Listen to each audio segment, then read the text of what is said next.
네, 어제 대한민국과 투르크메니스탄의 월드컵 예선전이 어제 저녁 8시에 한국에서 경기가 치러졌습니다. 자, 경기 결과 오랜만에 이렇게 신나는 경기를 봤던 것 같습니다. 5대 0으로 대한민국이 투르크메니스탄을 시원하게 이기는 그런 경기를 어제 가졌습니다. 자, 선수들이 경기에 임할 때 좀 어떤 모습으로 경기에 임했을까요? 어떤 마음이었을까요? 네. 손흥민 선수가 경기를 받기 전에 인터뷰를 했는데요. 이 세상에 어떤 팀도 약한 팀은 없습니다 라는 인터뷰를 했습니다. 그러니까 누구하고 경기를 하게 되든지 저는 최선을 다하겠다는 이야기인가요? 아닌가요? 네, 최선을 다하겠다는 이야기.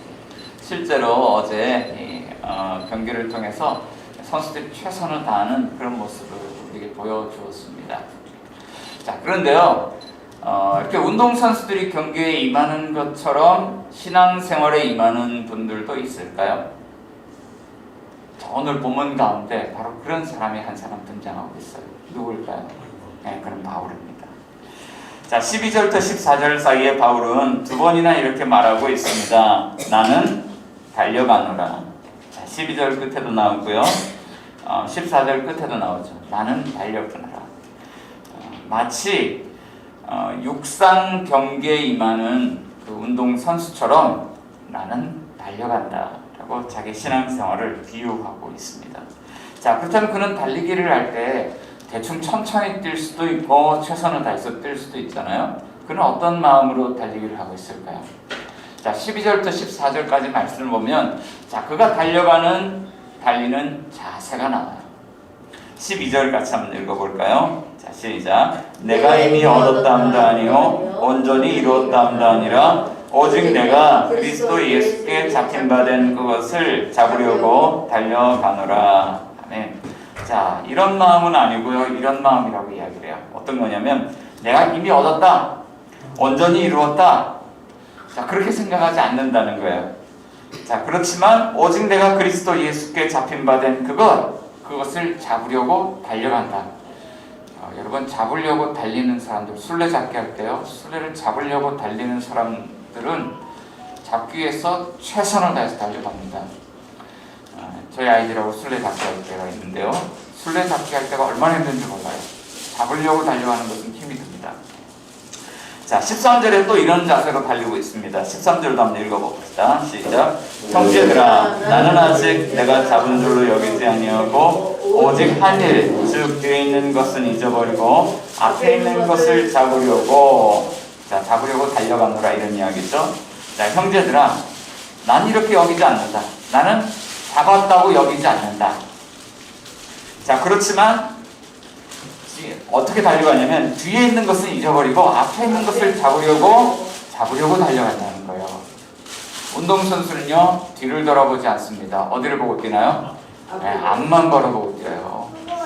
육상경기 잘하는 사람들 보면요, 이렇게 돌아보지 않습니다. 내 계산 어디까지 왔지? 앞만 보고 뛰는 거예요.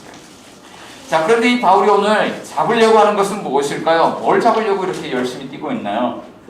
자, 14절 한번 읽어봅니다. 시작. 표대를 향하여 그리스도 예수 안에서 하나님이 위에서 부르신 부르심의 상을 위하여 달려가노라. 자, 표대는 결승선에 있는 표대죠. 자, 먼저 가서 잡는 사람이 임자입니다. 그러니까 1등해야 그 상을 받을 수 있는 것이죠. 표대를 잡으려고 뛰고 있는데 표대가 뭐냐? 그리스도 예수 안에서 하나님이 위에서 부르신 부름의 상이다 라고 이야기를 하죠. 자, 여기서 이제 바울의 이야기를 우리가 가만히 들어보면은 이 바울의 이야기 속에 그가 인생 가운데 만났던 하나님에 대한 이야기가 있어요. 자, 그게 하나님은 어떤 분이냐면 하나님은 그리스도 예수 안에서 위에서 나를 부르신 하나님이에요. 하나님 나를 부르셨다. 내가 예수 믿었는데 예수 믿은 것이 하나님 나를 부르신 사건이다. 자, 두 번째, 하나님 왜 나를 부르셨을까요? 부르시면은 목적이 있습니다. 하나님이 나에게 상 주시려고 부르셨구나. 부르심의 상이 있다. 자, 그렇다면 우리는 어떻게 하나님의 부르심에 반응하면서 살아가야 됩니까? 운동선수가 이 달리기 경주에 임하는 것처럼 우리가 그렇게 달리는 마음으로 이렇게 달려가야 된다.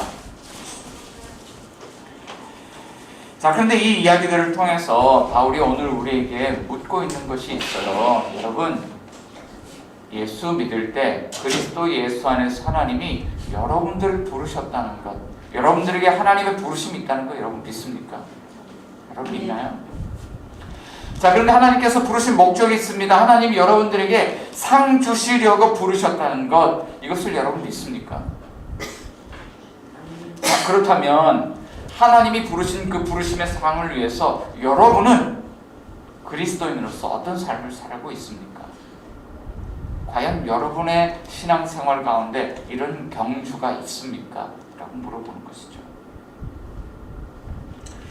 자, 오늘 우리는 우리의 삶의 자리에서 우리는 정말 이 상을 위해서, 부르심의 상을 위해서 달려가고 있는지 주님 앞에 묻고 있는 질문 앞에 대답을 해야 합니다. 자, 오늘 본문은요, 목표를 향한 이 다름질에 관한 말씀이에요. 목표를 향한 다름질은 어떤 삶을 의미할까요? 성도는 하나님의 부르심에 어떻게 응답하여 살아가야 됩니까?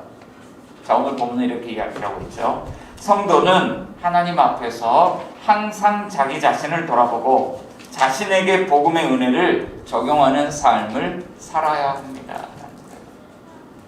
자, 한번 따라해 봅시다. 다른 사람 보지 말고 자신을 돌아봅시다.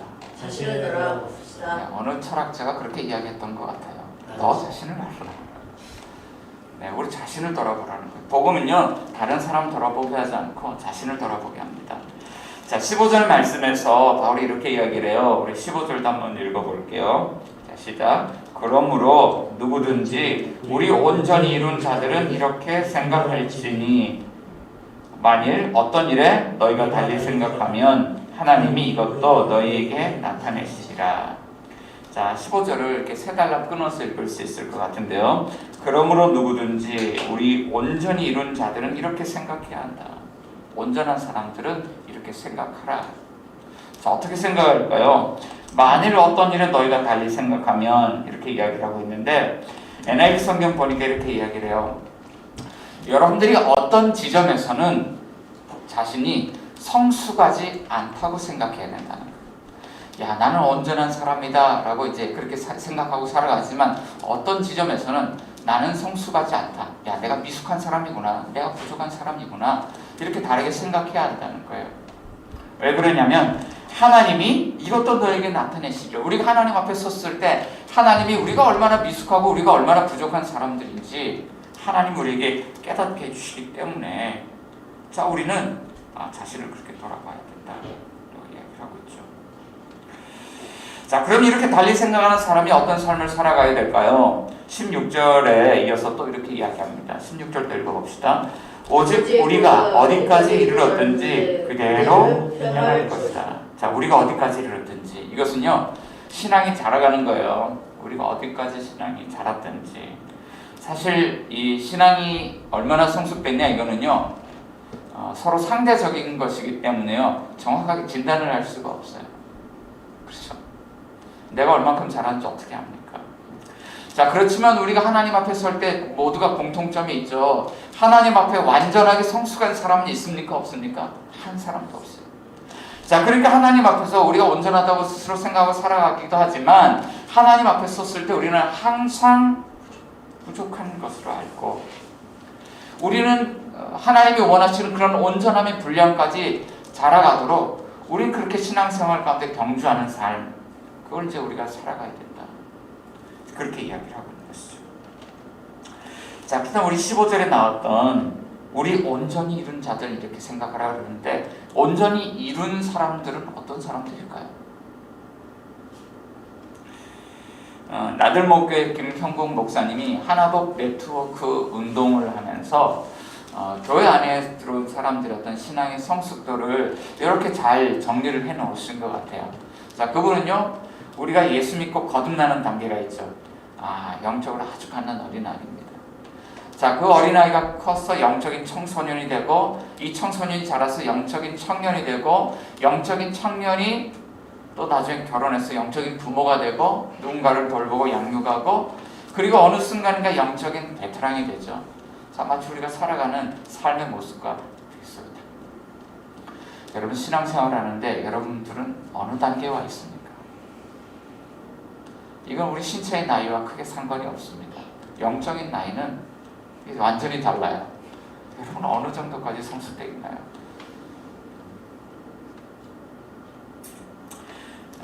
제가 목회를 하면서요, 재밌는 사실 한 가지를 발견했는데요. 성도님들께 물어봐요. 영적으로 어느 정도 와 있습니까? 라고 물어보면 성도님들이 자신의 영적인 수준, 영적인 상태에 대해서 비교적 정확하게 잘 이야기하시더라고요. 몇 해 전에 우리 형제들과 성경 공부를 했습니다. 성경 공부를 하면서 그분들에게 여쭤봤어요. 교회를 얼마나 오랫동안 다니셨어요? 신앙생활 얼마나 오래 하셨나요? 그랬더니 한 분은 20년, 한 분은 25년, 한 분은 30년 되시더라고요. 와, 엄청나게 오래 다녔죠? 우리 몇 년 다니셨나요, 교회? 우리 집사님, 권사님, 우리 형제님, 교회 얼마나 다니셨나요? 네, 엄청나게 오래 다니셨죠. 자, 그럼 여러분의 영적 상태는 어느 정도 됩니까? 네, 우리 형제분들이 이렇게 나누면서 이야기 나눠보니까 그런데 나는 믿음이 없어요. 왜 그렇게 생각하세요? 그랬더니 우리 안에는 말씀도 많이 알고 교회도 열심히 다니고 또 기도도 많이 하고 우리 안에는 참 봉사도 많이 하고 그러는데 나는 그런 거를 믿음이 없어서 그런지 그런 걸 잘 못하는 것 같아요. 나는 믿음이 없는 것 같습니다. 그렇게 대답하시더라고요. 그러면요, 여기서 보면 15절 가운데 보면 온전히 이룬 사람들 그러거든요. 자, 이런 사람들은 어떤 사람들이죠?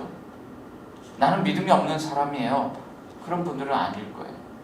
자, 실제로 자신이 교회 안에서 어느 정도 믿음이 있다고 생각하는 그룹이 있습니다. 자, 오늘 빌립보서 안에도 그런 사람들 찾아볼 수 있는데 빌립보서 1장 1절을 보면 바울이 이 편지를 쓰면서 이 편지의 수신자들에 대해서 이야기하는 대목이 나와요. 자, 1장 1절 편지 수신자들 한번 찾아볼까요? 뭐라고 이야기하고 있습니까? 그리스도 예수 안에서 빌립보에 사는 모든 성도와 또한 감독들과 집사들에게 편지하노니. 자, 왜 굳이 감독들과 집사들이라고 이야기하나요? 그냥 모든 성도 안에 다 포함되는 것 아닌가요? 근데 이 빌립보서 말씀을 특별히 읽어야 될 사람들이 있다는 거예요. 감독들, 집사들, 소위 직분자들이라고, 교회 안에서 소위 중직자들이라고 이야기하는 그 사람들은 이 편지 반드시 읽으라는 이야기죠. 왜 그들이 읽어야 될까요? 자, 그들은요, 소위 온전히 이루었다고 생각하는 사람들이에요. 교회 안에서 리더십으로 분류되는 사람들. 교회 처음 나온 분들이 저분들에게 배워야 되겠다, 저분들을 따라가야 되겠다라고 생각하는 사람들. 목회자, 장로, 안수집사, 권사, 그리고 서리 집사님들 중에서도 이제 곧 리더 그룹으로 분류될 그런 분들. 자, 바울은 특히 그들에게 자신을 다른 사람들보다 더 낮게 여겨서 그들을 지적하고 가르치려 하기보다는 자기 자신을 먼저 돌아보고 어떤 부분에서 자신이 영적으로 미숙한 부분들이 나타나는지, 자, 그 지점에서 겸손하게 낮아져서 이 복음의 은혜를 받아들여야 된다. 저는 요즘 하나님 앞에 너무나도 감사한 것이 한 가지가 있습니다. 한 10년 정도 가까이 된 것 같은데요. 한때 제가 이제 목회를 시작을 하면서 목회 초년생으로 누구를 목회의 롤모델로 삼아야 될까 이런 고민을 했어요. 누구를 따라가야 되지? 누구에게서 배워야 되지? 누가 나의 롤모델이지? 자, 그런데요, 오카는 목사님 돌아가셨어요. 제 제자훈련 오카는 목사님한테 직접 받았습니다. 근데 오카는 목사님 돌아가셨어요. 근데 하영조 목사님도요, 얼마 안 계셔서 또 돌아가셨어요. 그때 진짜 한국에 큰 별들을 이뤘습니다. 누구를 따라가야 되지? 누구를 롤모델로 삼아야 되지? 그러고 나서 한국교회가 한동안 이게 어지럽고 그랬잖아요. 자, 그런데요, 제 이 복음에 관심을 가지면서 어디 가서 이 복음을 배울까? 어디 가서 이 말씀을 배울까? 어디 가서 이 교회 사역을 배울까? 고민을 하던 차에 복음 운동을 다시 일으켜야 되겠다고 생각하는 목회자 그룹을 만나게 됐습니다. 자, 그분들이 CTC 코리아라는 선교단체를 설립을 했고요. 그분들이 미국에서 복음 운동하시는 그런 지도자들을 불러다가 복음 도시 운동 세미나를 진행을 하게 되었습니다. 자, 그곳에는요, 부목사님들도 많이 들어오고, 이제 갓 개척한 목사님들도 많이 들어오고, 개척을 준비하고 있는 목사님들도 많이 들어오지만, 어떤 분들이 또 들어오냐면, 각 교단 교파를 초월해서요, 큰 교회 목사님들이 다 들어와요. 처음에 이 훈련을 받고 이 운동에 참여하면서요, 어떤 생각이 들었냐면, 다 큰 교회 목사님들이 우리 개척을 준비하는 목사님들을 가르치는 거잖아요. 그러니까 이거 뭐지? 우리는 이 현장에서 개척을 어떻게 해야 되는지 배워야 될 사람들인데 왜 큰 교회 목사님들이 나와서 이런 이야기들을 하시는 거지? 그러면서 큰 교회가 하는 교회 개척 운동인가라는 그런 생각이 처음 들었어요. 자, 그런데 시간이 흐르면서 그게 아니라는 것을 깨달았습니다. 이 운동에 들어온 분들이 어떤 마음으로 들어오냐면 나에게도 복음이 필요해요. 큰 교회도 복음으로 갱신되어져야 되고 작은 교회도 복음 중심적으로 개척이 되어져야 되고 우리 모두가 복음으로서 새로워져야 되라. 그러니까 큰 교회 목사님들이 이 가운데 들어서 함께 훈련받으면서 함께 기도하면서 또 함께 가르치면서 뭘 하냐면 작은 교회 목사님들, 개척교회 목사님들과 눈높이를 같이 하고 서로 무슨 퍼즐 조각을 맞춰가려고 애를 쓰는 그런 모습들이 최근에 제 눈에 들어오기 시작하는 거예요. 어떻게 이런 일이 일어날 수가 있지? 그런데 그게 얼마나 감사한지. 한국교회 강단을 이끌어가는 목사님들이 나도 복음이 적용돼야 돼 그래서 복음으로 갱신하는 모습을 이렇게 바라보는데요. 그것이 얼마나 감사한지. 자, 여기에 오기까지 그 목사님들이 마음 안에 얼마나 많은 갈등들을 가지고 있었을까 이런 생각을 해봤습니다. 자, 우리는 아무리 몸부림을 쳐도 우리가 살아가는 이 세상은 악한 세상이기 때문에 이 세상 안에서 우리는 한계를 가지고 살아갈 수밖에 없습니다. 세상 속 그리스도인으로 살아가면서 힘든 고난의 계절이 다가올 때가 있습니다. 얼마나 힘듭니까? 그런데 그 힘든 것을 피해가려고 우리는 죄짓고 넘어지는 그런 삶을 살아가잖아요. 또 교회 안에서는요, 나의 구린내 나는 이 삶을요 철저하게 포장하고 사람들에게 감추고 사람들에게 나는 잘 살아가고 있어, 나는 거룩하게 살아가고 있어, 이런 것들을 보여주려고 우리는 얼마나 노력을 합니까? 열등감 속에서 더 나은 사람으로 보이고 싶은 것이 우리 마음에 원초적인 그런 욕망이 있잖아요. 여러분들도 그렇지 않습니까? 그러나 이런 삶은 우리 그리스도인들에게 어울리지 않는 모습이라는 거예요. 바울은 온전하다고 여기는 사람들에 대해서 여러분들이 온전하다고 생각합니까? 그렇다면 온전하다고 생각하는 사람들은 오히려 하나님 앞에서 자신이 얼마나 미성숙한 사람인지를 볼 수 있어야 합니다. 자신이 얼마나 뼛속까지 죄인이고 자신이 얼마나 엉망인 사람인지 볼 수 있어야 합니다. 그리고 그 가운데서 겸손하게 복음의 은혜를 받아들이는 것이 우리 그리스도인들이 가져야 할 모습입니다 라고 이야기를 합니다. 자, 그렇다면 오늘 본문 안에서 우리는 왜 우리 스스로를 돌아봐야 합니까? 바울이 왜 우리를 자신을 돌아보라고 이야기합니까? 둘째는요, 그래야 공동체가 세워지기 때문에 그래요. 공동체를 위해서요. 하나님이 뼛속까지 죄인된 우리에게 복음의 은혜를 주신 것은 우리 한 사람을 세워가기 위함이 아니라 공동체를, 주님 몸된 교회를 세워가기 위함이다. 바울은 오늘 이 공동체를 세워가는 두 가지 방식이 존재한다고 이야기하고 있습니다. 첫 번째는 공동체는 서로에게 돈을 받고 돈을 보여주는 삶을 통해서 세워져 갑니다. 자, 17절 같이 한번 읽어봅시다. 17절 시작. 형제들아, 너희는 함께 나를 본받으라. 그리고 너희가 우리를 본받은 것처럼 그와 같이 행하는 자들을 눈여겨보라. 자, 바울은요, 빌립보교회 신자들에게 나를 본받으세요 이렇게 이야기를 해요. 대단하지 않습니까? 그런데 또 이렇게 이야기를 해요. 여러분들 가운데 우리를 본받은 사람들이 있습니다. 그 사람들에게 눈여겨보고 그분들을 주시하고 그분들에게서 배우세요. 자, 우리 한번 서로를 바라봅시다. 자, 서로에게 무엇을 배우고 있습니까? 배울 점들이 있어요. 없는 것 같지만요, 서로가 다 다른 그런 은사를 가지고 있고 배울 점들이 있어요. 자, 자, 바울에게서 무엇을 배울 수 있을까요?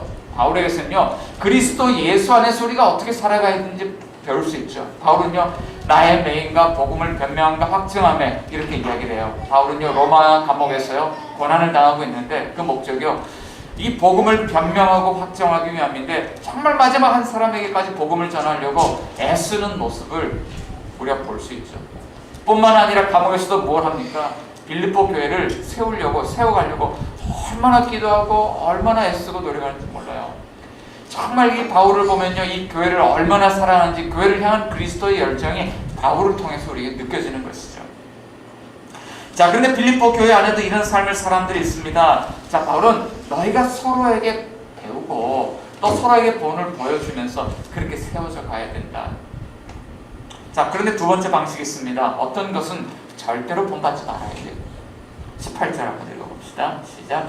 내가 여러 번 너에게 말하였거니와 이제도 눈물을 흘리며 말하노니 여러 사람들이 그리스도의 십자가의 원수로 행하느니라. 한 번만 말한 게 아니에요. 때로는 울면서 이야기합니다.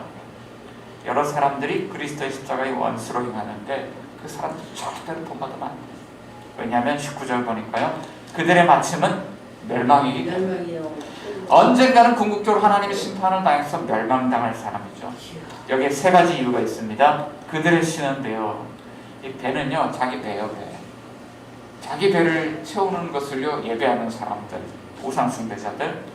자, 그 영광은 그들의 부끄러움에 있고, 그들은 부끄러운 것들을 영광스럽게 생각해요. 하나님 앞에 나 이거 했어요, 나 이거 가졌어요, 이렇게 이제 내밀기도 부끄러운 것들을 영광스럽게 생각하고, 땅의 일을 생각합니다. 그들은요, 항상 땅의 일에 관심이 많죠. 세상에서 성공하고 돈 벌고 집값 올라가고 뭐 등등등등, 그런 땅의 일에 관심 있는 사람들. 사실 이런 것들은요, 원래 유대인들이 이방인들을 바라보면서 아주 싫어하고 경멸하던 거예요. 요즘 뉴스를 보면요, 정말 싫다 이런 것들이 많은 것 같아요. 지난주에도요, 얼마나 실망을 했는지. 군 생활하고 있는 군 복무 중인 한 여중사가 스스로 목숨을 끊는 일이 있었습니다. 회식 자리에서요, 자기 군 동료로부터 성추행을 당하고, 또 그거를 군에서 이제 소원 소리를 냈는데 소원 소리를 받아주질 않고, 이 결혼 앞둔 이 사람에게 돌아온 것이 뭐였냐면 협박, 회유, 그리고 군대 내 은폐하는 그런 문화들, 군대 안에서 아주 그늘진 그런 어두운 문화들이 이 여중사에게 찾아왔던 거예요. 자, 그러니까 이 억울하고 수치스러운 마음을요, 도저히 견딜 수가 없어서 결국에는 결혼을 앞두고 극단적인 선택을 하는 그런 사건이 발생을 했습니다. 자, 그리고 나서 이 사건이 터지고 나니까 이 사회가 움직이기 시작하는 거예요. 그러니까 부랴부랴 그 참모총장이 물러나기도 하고, 이것에 대한 수사가 뒤늦게 착수되고, 국민들이 분노하기 시작하니까 이런 것들을 조사하기 시작하는 모습들을 바라보면서 마음 안에 얼마나 속상한지 몰라요. 이런 문화가 좀 사라졌으면 좋겠다. 도대체 왜 저러나. 그런데 이 유대인들이 생각하기에 이방인들이 그랬다. 그리스 로마 문화 가운데 그 살아가는 사람들 가운데 폭음과 폭식 문화가 있습니다. 엄청나게 많죠. 그런데 그분들 마음속에는 이런 마음들이 있어요. 식탐, 물질에 대한 탐욕, 성적인 탐욕, 성욕, 쾌락적 욕구. 그러니까 완전히 그냥 막 원초적인 어떤 그런 욕망들, 그런 욕망들을 따라가면서 쾌락을 얻으려고 살아가는 사람들이죠. 그들은 돈에 중독돼 있고, 권력에 중독돼 있고, 섹스에 중독되어서 살아가는 사람들입니다. 유대인들은 이런 세속적인 욕망에 사로잡혀 살아가는 이방인들을요, 죄인 취급하면서요, 그들은 자기 배를 채우려고 살아가는 그런 사람들이다. 그들은 세속적인 욕망의 지배를 받고 결국 심판받아 마땅한 죄인들이라고 맹비난을 쏟아부었다는 거예요. 그런데 바울이 오늘 그 비난을 누구에게 쏟아붓고 있는지 아세요?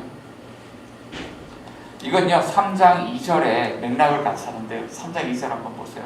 우리 지난주 나눴던 말씀을 생각해 봅시다. 3장 2절 읽어볼까요? 시작. 개들을 삼가고 행악하는 자들을 삼가고 몸을 상해하는 이를 삼가라.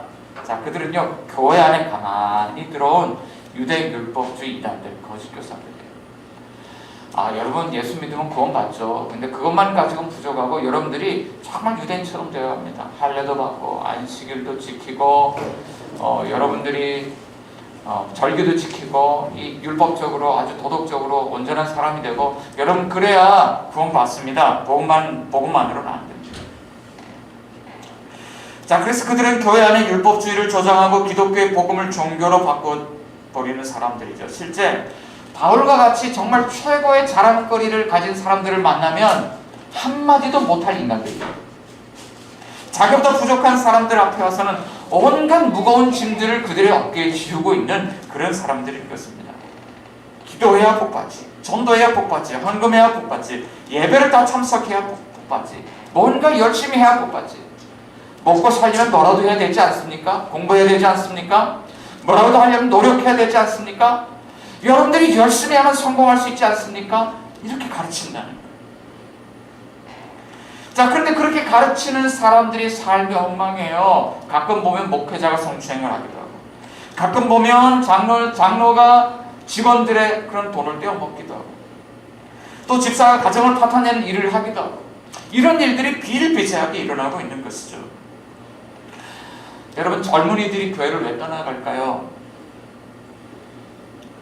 교회 안에서 이런 율법적인 삶을 가르치는 그런 분들이 세상 속에서 위선적으로 살아가는 모습을 젊은이들이 바라보게 될 때, 그런 이율배반적인 삶을 바라보게 될 때 젊은이들이 교회를 떠나가는 것이죠. 이런 의미에서요, 종교와 세속이 다를 것 같지만 사실은 한 가지입니다. 마음의 동기가 똑같습니다. 그들은 다 원초적인 욕망을 가지고 살아가는 사람들입니다. 이런 환경 속에서는 결코 공동체가 세워질 수 없는 것입니다. 그리스도 예수 안에 있는 사람들이 왜 서로에게 배워야 될까요? 왜 서로에게 본을 받고 서로에게 본을 보여야 합니까? 비록 우리가 한 사람 한 사람이 뼛속까지 죄인이지만 그리스도 예수 안에서 복음 적용을 통해서 날마다 새로워지는 그런 삶을 통해서 서로 삶을 나누는 거예요. 때로는 우리의 죄악들도 나누는 거예요. 서로에게 나누면서 우리가 안전한 공동체를 세워가는 거예요. 그리고 그리스도를 묵상하면서 우리가 어떻게 세워져 가야 될까? 서로의 삶을 위로하고 격려하고 도전하고 하면서요, 아주 조금씩 우리의 삶이 나아지는데 서로에게 도전을 주고 도전을 받으면서 공동체는 그렇게 세워져 간다는 거예요. 어느 날 갑자기 공동체가 세워지는 건 아니에요. 이런 과정을 통해서 세워져 간다는 것이죠. 자, 그러면 우리는 어떻게 이런 일들을 잘 할 수 있을까요? 어떻게 할 수 있을까요? 세 번째는요, 하나님은 우리에게 새로운 정체성을 부어주셔서 새로운 정체성을 통해서 이런 일들을 하게 하신다 라고 말씀하시죠. 하나님이 우리의 정체성을 바꿔주시는데요, 정체성이 바뀌면 우리의 삶이 달라지고 공동체가 세워지는 것입니다. 똑같은 유니폼이라도요, 어떤 유니폼을 입는가에 따라서 삶이 달라집니다. 제가 목사 안수를 받을 때 처음으로 목사 가운을 입었습니다. 성의사에서 수십만 원을 주고 맞췄던 그 가운을 입고 목사님들의 기도를 받는데 얼마나 마음이 경건하고 숙연해지는지, 야, 나 정말 똑바로 살아야 되겠다, 그런 생각이 들죠. 자, 그런데 옛날 예비군 훈련 받았던 생각해보면 왜 그 군복만 입으면 나사가 풀어지려고 하는지, 왠지 신발끈을 풀고 싶고요, 모자를 약간 뒤집어 쓰고 싶고요, 단추 하나를 풀고 싶은 그런 욕망에 사로잡히게 돼요. 왜 그럴까요? 사람이 자리를 만드는 게 아니라 자리가 사람을 만들어 갑니다. 이것이 정체성이죠. 바울은 필리포의 성도들에게 새로운 정체성에 관해서 이야기합니다. 20절. 그러나 우리의 시민권은 어디에 있습니까? 하늘에 있다. 자, 필리포 성도들은 이 말을요, 잘 알아들었습니다. 자, 왜냐하면 그들은 빌립보에 사는 사람들이지만 로마 시민권을 가진 사람들이었기 때문에, 로마 본토가 아니지만 로마 시민권을 가지고 사는 사람들. 자, 그렇기 때문에 그들은 로마법의 지배를 받았습니다. 그리고 그들은 로마의 문화의 양식을 따라서 살았습니다. 로마 본토가 아니지만 로마인으로서 살아가는 것이죠. 자, 그런데 바울은 그들에게 한 단계 더 높은 시민권이 있다고 이야기했습니다. 그것이 바로 천국 시민권. 여러분들에게 천국 시민권이 있습니다. 그런데 천국 시민권은 어떤 특혜가 있을까요? 20절과 21절 한번 읽어볼까요?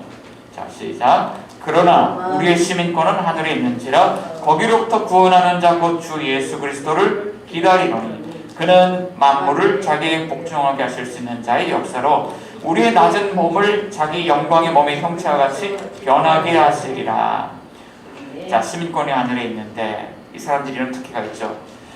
자, 거기로부터 하늘로부터 구원하는 자 곧 부활하신 우리 주 예수 그리스도께서 재림하실 것이다. 우리는 그 주의 재림을 기다리는데 그가 오시면 일어나는 일들, 만물을 자기에게 복종하게 하실 수 있는 그분의 역사로 우리의 낮은 몸, 죽을 몸, 썩어질 이 몸이 그리스도와 같이 영광스러운 부활의 몸을 입고 아주 영광스럽게 그 나라에 들어가게 될 것이다. 자, 그렇다면 이 천국 시민권을 오늘 우리의 삶의 자리에서 아직 그 나라가 오지 않았지만 이미 주어진 이 천국 시민권을 가진 사람들은 어떻게 살아가야 되냐? 천국 시민과 상관없이 그렇게 살아가다 그날이 오면 딱 들어갈까요? 천국이 하나님 나라가 언젠간 완성될 텐데 그 나라 오기 전에 이미 우리는 천국 시민권자니까 천국의 법의 지배를 받고 천국의 문화 양식을 따라서 우리가 살아가야 되지 않냐, 이렇게 이야기를 하고 있는 것이죠. 자, 그러므로 어떤 삶을 살아야 되느냐? 4장 1절 이런 말이 나오는 거예요. 4장 1절 한번 읽어봅니다. 그러므로 나의 사랑하고 사모하는 형제들, 나의 기쁨이요 면류관이 사랑하는 자들아, 이와 같이 주 안에 살아. 주 안에 살아가. 그리스도 예수 안에 산다는 건 주 안에 산다는 것이고요. 자, 예수님을 주님으로 고백한다는 것은요, 이제 우리는 그리스도의 종으로서 살아가겠다고 그렇게 선언하고, 천국 시민들은 그리스도의 종으로 살아가는 것이 당연하다. 자, 그런데 문제가 있어요. 이렇게 못 살잖아요. 이렇게 안 살잖아요. 여러분은 천국 시민권자라고 생각합니까? 한번 무릎에 좀 한번 답변해 보세요. 여러분 천국 시민권자입니까? 그러면 오늘 우리 모임이 천국 모임입니까? 우리 교회 공동체가 천국이라고 정말 믿습니까? 이곳이 하나님 나라라고 믿습니다. 자, 그렇다면 우리는요, 이 천국 공동체, 하나님 나라 백성 공동체를 아주 자랑스러워하고 기뻐하고요, 세상 사람들에게 드러낼 때에도 이곳이 바로 파라다이스 천국입니다라는 것을 보여줄 수 있어야 되는 것이죠. 하지만 무엇이 저와 여러분들을 가로막고 있습니까?